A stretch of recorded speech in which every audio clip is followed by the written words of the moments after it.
Bonjour. Le pape François a signé le 8 décembre 2020 une lettre apostolique intitulée « Avec un cœur de père » et il l'a publiée à l'occasion du 150e anniversaire de la déclaration de Saint Joseph comme patron de l'Église universelle. Je voudrais introduire cette première méditation avec une phrase du pape François dans son exhortation apostolique « La joie et l'allégresse ». Il dit ceci : « La sainteté est le visage le plus beau de l'Église. » La sainteté est le visage le plus beau de l'Église. Il est heureux que nous entendions cette phrase, que nous la lisions, parce que nous sommes tellement habitués à entendre révéler les laideurs de l'Église et la voir discréditée, qu'il nous faut apprendre à porter un regard juste sur elle. Et Saint Joseph est le patron de l'Église universelle. Il nous faut donc d'abord apprendre à aimer l'Église. La figure de Joseph est précieuse, elle est bienfaisante à beaucoup d'égards. C'est le moment de le prendre comme compagnon de route pendant le temps du carême, pendant ces 40 jours de marche vers Pâques, au milieu desquels il y aura sa fête, donc le 19 mars prochain. Toute âme qui s'élève, élève le monde. J'avais 15 ans quand j'ai lu cette phrase. Elle est de Élisabeth Le Sœur. Peut-être connaissez-vous ce nom. Cette phrase m'a beaucoup marqué à l'époque parce qu'elle traduit la solidarité d'humanité dans laquelle se vit chacune de nos existences. Toute âme qui s'élève, élève le monde. Et c'est après que j'ai regardé ce qu'avait été sa vie. Or, cette jeune femme catholique s'était mariée avec un homme, médecin, qui est un rationaliste anticlérical. Ils se sont vraiment aimés et cette jeune femme, peu après son mariage, est tombée malade, gravement malade. Donc elle meurt en 1914. Ils se sont donc mariés dans ce qu'on a appelé parfois la guerre des deux Frances, la cléricale et l'anticléricale. Nous sommes au milieu de la Troisième République, à la fin du XIXe siècle, disons. Et à partir de sa maladie, elle a écrit son journal spirituel. Et son mari, qui était donc, comme je l'ai dit, anticlérical, il recevait beaucoup, tous ses amis, il était lui-même dans ce milieu-là, très impliqué, très engagé. À la mort de sa femme, a découvert ses cahiers spirituels et les a lus. Et c'est à partir de là qu'il s'est converti. Il s'est converti lui-même et ensuite il est devenu dominicain. Je le mentionne parce que cette phrase a du poids dans la vie de cette femme et je crois que cette phrase vaut pour chacun de nous. Selon ce que nous faisons de notre vie, nous avons la capacité à élever ce monde, le rendre meilleur ou au contraire.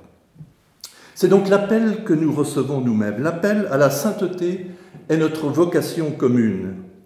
Il nous faut apprendre à reconnaître les témoins de l'Évangile près de nous et même ces multiples gestes et paroles qui conduisent à rendre grâce à Dieu, car ils peuvent inspirer et guider notre route.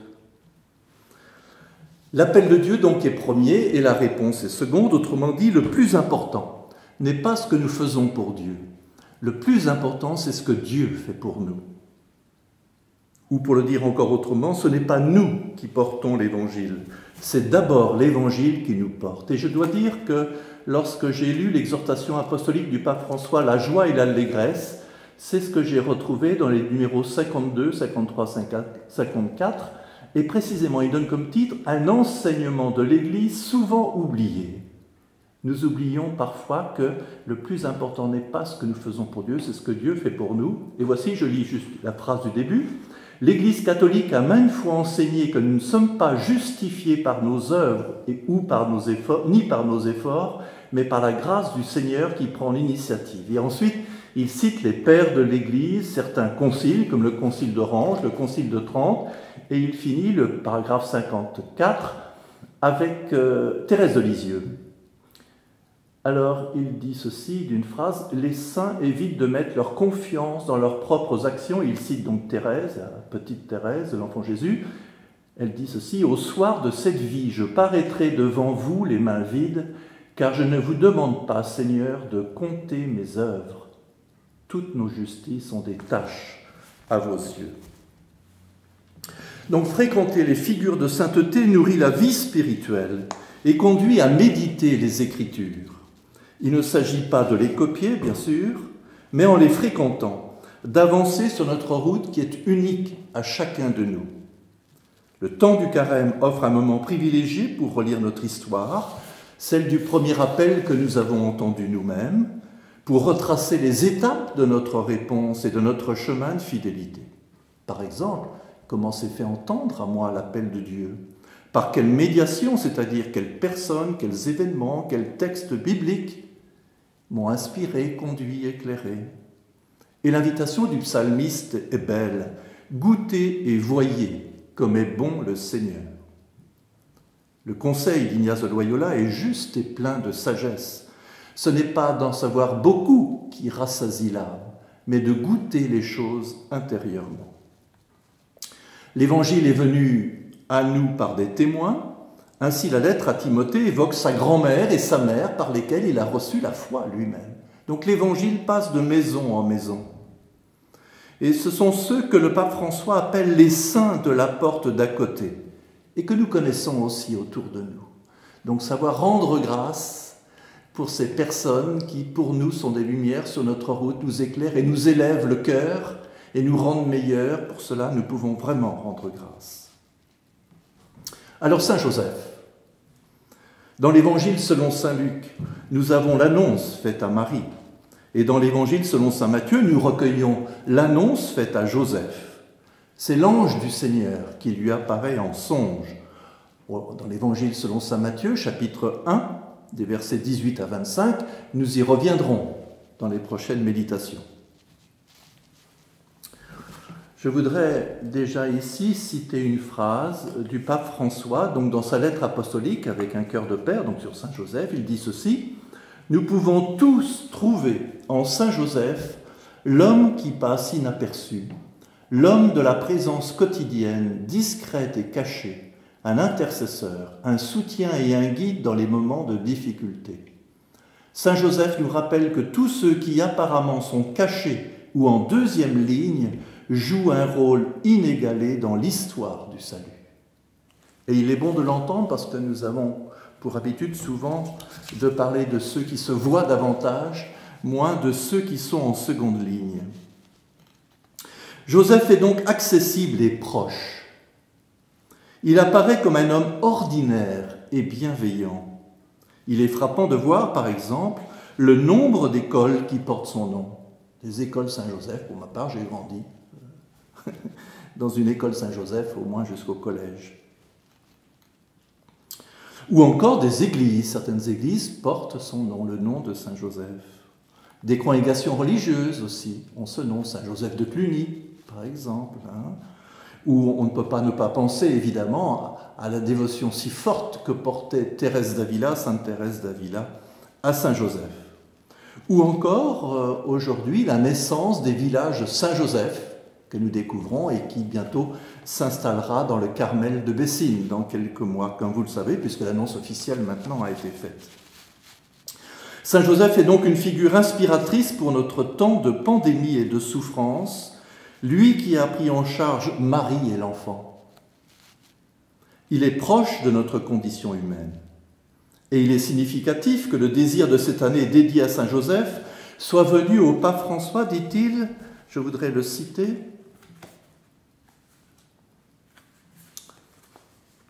au cours, donc ce désir lui est venu, au cours de ces mois de pandémie, durant lesquels nous pouvons expérimenter en pleine crise qui nous frappe, que nos vies sont tissées et soutenues par des personnes ordinaires, souvent oubliées, qui ne font pas la une des journaux et des revues, ni n'apparaissent dans les grands défilés du dernier show, mais qui, sans aucun doute, sont en train d'écrire aujourd'hui les événements décisifs de notre histoire. Médecins, infirmiers et infirmières, employés de supermarchés, agents d'entretien, fournisseurs de soins à domicile, transporteurs, forces de l'ordre, volontaires, prêtres, religieuses et tant d'autres, qui ont compris que personne ne se sauve tout seul. Personne ne se sauve tout seul. Il est précieux d'entendre cette parole au moment où tant de personnes sont tentées par le repliement sur elle, par la peur ou encore par la méfiance. Personne ne se sauve tout seul. Nous sommes donc saisis dans une solidarité de l'humanité. Cette attention et cette délicatesse du pape à l'égard des tâches les plus humbles et les plus ordinaires trouvent un sens sous le visage de Saint Joseph. Cette hospitalité les uns à l'égard des autres rejoint l'hospitalité de Joseph, prenant chez lui Marie et l'enfant. Cette hospitalité s'enracine et prend sens dans la plus belle tradition biblique. En effet, la première vertu biblique, c'est précisément la vertu d'hospitalité que l'on pense aux 3 visiteurs accueillis par Abraham au chêne de Mambré. Nous sommes ici au chapitre 18 de la Genèse, versets 1 à 16.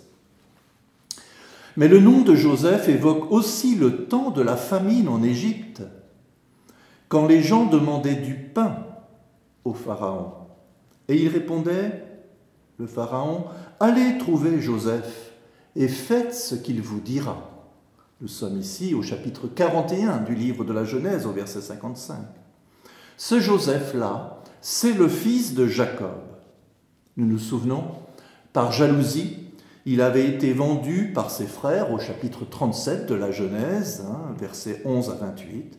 Maintenant, il est établi par Pharaon sur tout le pays d'Égypte.